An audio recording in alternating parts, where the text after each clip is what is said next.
Greetings, Grey Witch here. Today I wanted to talk to you about some basic tips for doing missions, things that'll help you get through. First thing you want to do always is you always want to do missions on the hardest setting. It will teach you to be a better player, you make more money, you make more RP, and there's no sense in cheating yourself. You might as well, do it on the hardest setting to learn. The first time through I can understand, just to figure it out, but after that, keep it on hard. Hard, I said hard. After that, you need snacks. Especially when you're first starting out, you need to keep these snacks in your thing. If you don't have a CEO place right now where you can get free snacks, you're gonna have to keep buying them. Another thing, ammo, you can pick that up pretty much in every mission. I mean, you can do that right through your inventory, so it's not really that important. But your armor, that is very important, especially when you're first starting out. You get weak armor and you don't get to carry much, but when you finally do get to carry armor, you get to carry 10 super armors. And you need to keep them fully stocked because it sucks running out of armor in the middle of a mission. And with that, with your weapons, you want to make sure you keep your weapon loadout simple. You don't want to have to be fumbling through your weapons trying to find the right thing for what you need.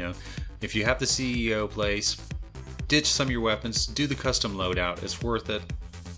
Another thing, remove the silencers from your weapons. They reduce the impact and the range.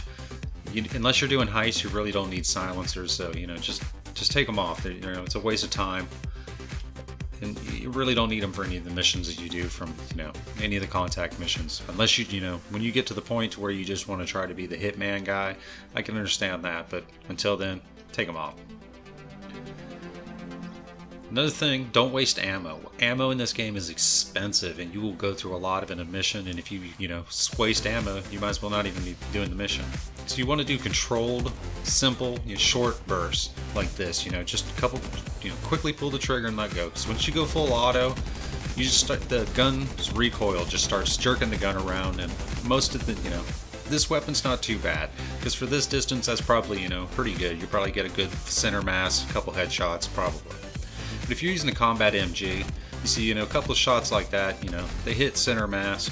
But once you go full auto, the gun starts jerking everywhere, and most of those bullets are going right over their head, especially if they're moving around.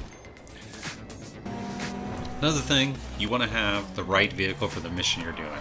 If you need to protect somebody, or you're going to a place where there's going to be a lot of people shooting at you, the Kuruma is essentially the the vehicle that you want to have.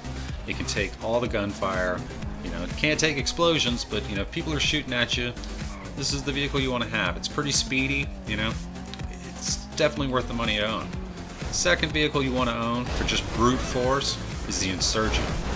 It's, you can throw sticky bombs out of this vehicle, you can't do it out of the Kuruma, so that's a plus for this. It's not really armored, but it can take a lot of explosions. And for the money, it's worth it. And when you're doing missions, one thing you want to do is, don't always go to the front door.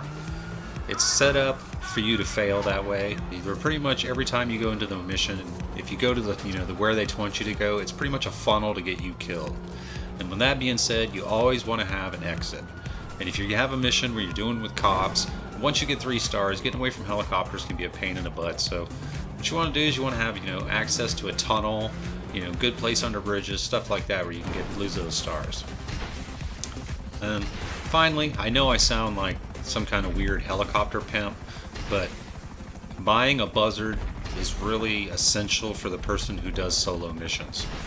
You can do way more missions a lot faster, and I don't know, it's just, it's with the Pegasus vehicles.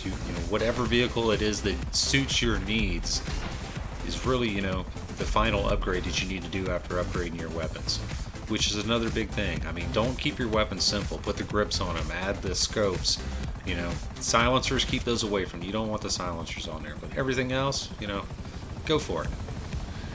And, you'll start noticing that you start making a lot more money doing missions, once you're prepared for them and just have the necessary gear to do the missions with. When you first start out, you're not going to do too good, but once you get going and you learn how you're going to get through these missions, you'll start putting away some serious money. I know I do. Alright, this is Grey Witch. I hope this video helps you out, and I will see you next time. Peace!